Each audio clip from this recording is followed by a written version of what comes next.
नमस्कार दोस्तों, Nifty and bank Nifty परिवार में आप सभी का बहुत बहुत स्वागत है। दोस्तों आज जो है एक बहुत बड़े मैटर को हम यहाँ पे डिस्कस करेंगे। जो हमारी निफ्टी चल रही है, आप देख रहे हैं ऑल टाइम हाई बनाते हुए चल रही है। इंडेक्स जो भी हैं बहुत ही अच्छे परफॉर्म कर रहे हैं, स्टॉक हैं वो भी बहुत अच्छे परफॉर्म कर रहे हैं। बस एक बार 4 तारीख को थोड़ा सा डाउन आया था, उसका मैंने एक वीडियो बना के दिया था कि क्यों उस दिन डाउन आया था, क्या रीजन उसका हो सकता था।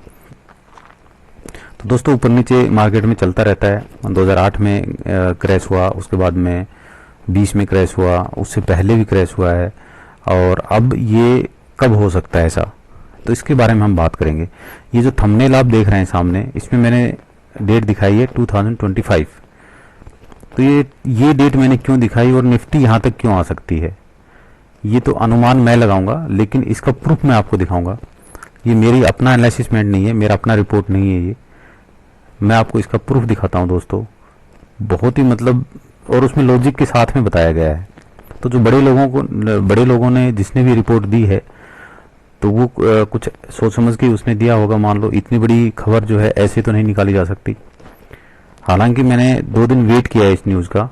ये न्यूज़ आने के बाद में मुझे इस न्यूज़ के ऊपर में कहीं भी कोई भी, चाहे न्यूज़ अपना टीवी चैनल्स हों, चाहे न्यूज़पेपर हों, या कहीं और जो भी फाइनेंशियल सेक्टर के जो प्लेटफॉर्म है, वहाँ पे मुझे कहीं भी ये न्यूज़ सुनने के लिए नहीं मिला।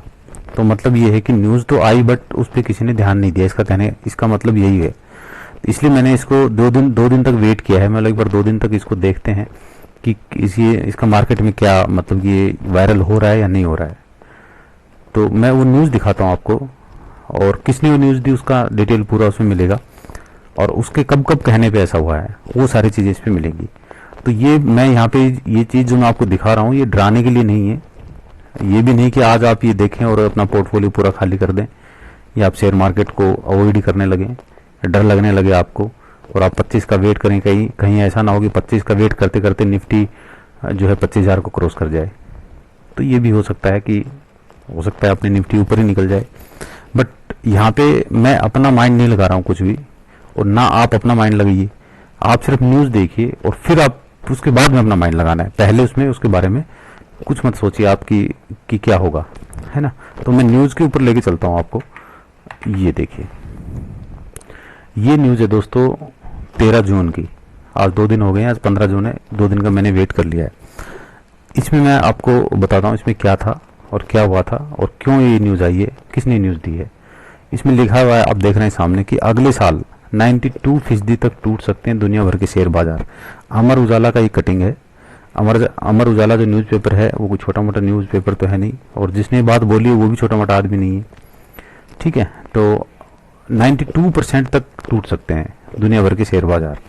ये इसमें इस बंदे का नाम लिखा हुआ है, प्रख्यात अमेरिकी अर्थशास्त्री हैरी डेंट की आशंका। इसने ये मतलब ऐसा आशंका व्यक्त की है इसने। इसके पास भी कोई ऐसा डाटा अवेलेबल नहीं है बहुत ज़्यादा, बट एक इतना बड़ा अर्थशास्त्री है तो वो जो है कुछ ना कुछ सोच समझ के ही उसने बोला होगा। ऐसे तो इतना बड़ा आदमी ऐसी बात नहीं बोलता है। तो इसमें देखिए 2008 से भी बड़ी गिरावट होगी, इसमें लिखा हुआ है। तो इसने जो लिखा है उसमें हम देखते हैं कि क्या ये सच है, कि ऐसा हो सकता है क्या, और ये ऐसा क्यों कह रहा है। इसने इसका रीजन भी बताया। हैरी डेंट ने अगले साल दुनिया भर के शेयर बाजारों में 92% की गिरावट की आशंका जताई है। उनका दावा है कि यह 2008 की वैश्विक मंदी के समय आई गिरावट से भी बड़ी गिरावट होगी, ठीक है। डेंट ने एक अमेरिकी टीवी चैनल से बातचीत में कहा, बाजार की मौजूदा तेजी एक बुलबुला है। इसका कहने का मतलब है, एक बुलबुला है मतलब कि इतना होना नहीं चाहिए, बट वो मतलब फैलते हुए जा रहा है। जैसे पानी में बुलबुला होता है, इस तरह से ये है। और बुलबुला तो कभी फूट सकता है, इसने आगे लिखा भी है, यह कभी भी फूट सकता है। 1925 से 1929 के बीच बाजार में एक प्राकृतिक बुलबुला बना था। उस टाइम पे भी ऐसा हुआ था, 1925 और 1929 के बीच में। हालांकि इसमें बाजार से जुड़े लोगों की कोई भूमिका नहीं थी। मतलब इस दौरान जब ये हुआ था, ये क्राइसिस आया था, तो उस टाइम पे जो लोग काम कर रहे थे शेयर मार्केट में, उनके जो बड़े बड़े चाहे ऑपरेटर हों चाहे कुछ भी, उनका कोई लेना देना नहीं था उससे। उनकी वजह से नहीं गिरा था वो। उन्होंने कहा कि आमतौर पर बुलबुले 5-6 साल के अंदर फूटते हैं, ठीक है। तो 5-6 साल के अंदर में, तो इसका अनुमान है कि ऐसा और होता भी है। आप देख सकते हैं, अपना इंडेक्स देख सकते हैं, 5-6 साल में एक बार गिरावट आती है। आप डिफरेंस देखेंगे, जैसे 8 में गिरा तो आप देखेंगे कि 13 में अपना बाजार नहीं गिरा होगा, क्योंकि उसके बाद तो गिरा ही नहीं है। तो 8 से पहले का आप देखिए एक बार, तो वहां पे आपको पता लगेगा कि हर 5 साल में, 4 साल में, 5 साल में, 6 साल में ऐसा होता रहता है। आप पुराने न्यूज़पेपर निकालेंगे या पुराना डाटा निकालेंगे तो वहां पे ये डाटा आपको मिल जाएगा। लेकिन वर्तमान बुलबुला पिछले 14 साल से बना हुआ है। देखिए इसका अनुमान ये है कि पिछले 14 साल से इतनी बड़ी गिरावट नहीं हुई। हालांकि कोरोना के टाइम की जो गिरावट थी वो भी बहुत बड़ी गिरावट में नहीं मानेंगे हम उसको भी, हालांकि 50% वहां पे इंडेक्स टूट गए थे, बट ये उनको एक नॉर्मल गिरावट मान रहे हैं। तो ये कह रहे हैं कि ऐसे में भारी गिरावट होने वाली है।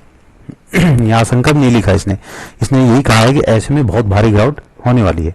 अच्छा, अब इसमें देखते हैं लंबे समय तक उबर नहीं पाएगा बाजार। ये भी इनका कहना है कि ये जो अर्थशास्त्री इसका दावा है कि अमेरिका का जो S&P है 86% और नेस्डैक है वो 92% तक टूट सकता है। ठीक है, तो 86% और 92% तक यदि टूटता है तो बहुत बड़ी गिरावट मानी जाएगी। जब अमेरिका का ये सब टूट जाएगा इतना, तो बाकी देश तो फिर कहाँ इससे मतलब बचने वाले हैं। वो तो जाहिर सी बात है कि हर जगह इफेक्ट पड़ेगा उसका। इसने मतलब इनका एग्जाम्पल दिया है, हालांकि वो तो अपने देश का एग्जाम्पल देगा, तो उसने इसका एग्जाम्पल दिया है, तो बाकियों का उसी हिसाब से किसी का कम टूटेगा, किसी का और कम टूटेगा। मान लो किसी का 50% तक टूट सकता है, किसी का 40% तक टूट सकता है, ऐसा हो सकता है। बट अमेरिका के बाजार इतने टूटने की पॉसिबिलिटी इसको लग रही है। एनवीडिया जैसे शेयर अगर 98% तक गिरते हैं तो समझिए कि सब खत्म है। तो ये मतलब गिरेगा नहीं वो 98%। ये कह रहा है कि यदि वो शेयर इतना टूट गया उस टाइम पे तो फिर सब खत्म हो जाएगा। तो हो सकता है टूटे ना टूटे। अगर यह अनुमान सही साबित हुआ तो निवेशकों को लाखों करोड़ डॉलर का घाटा होगा।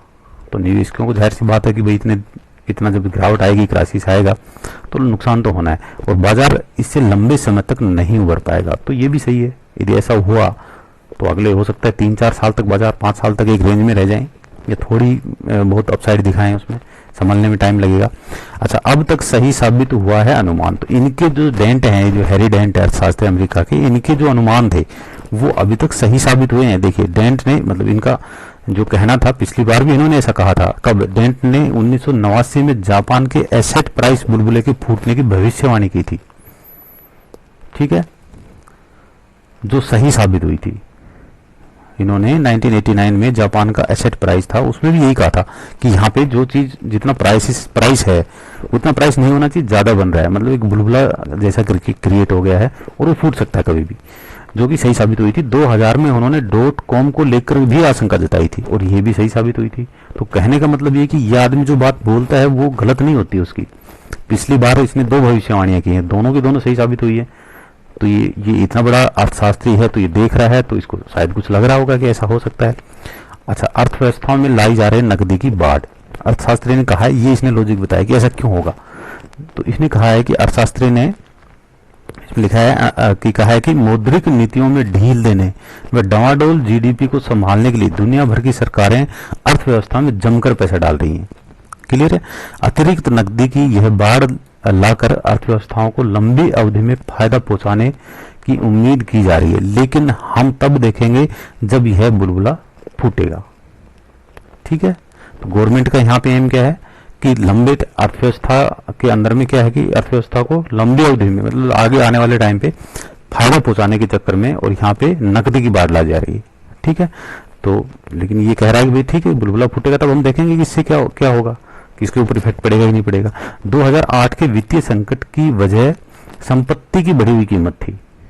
ऐसा हो रहा है दोस्तों, आप भी अपने आसपास देख सकते हैं कि जितनी कीमत होनी चाहिए उससे ज्यादा कीमत हो रही है। कीमत ज्यादा हो रही है मतलब कि कैश ज्यादा आ रहा है।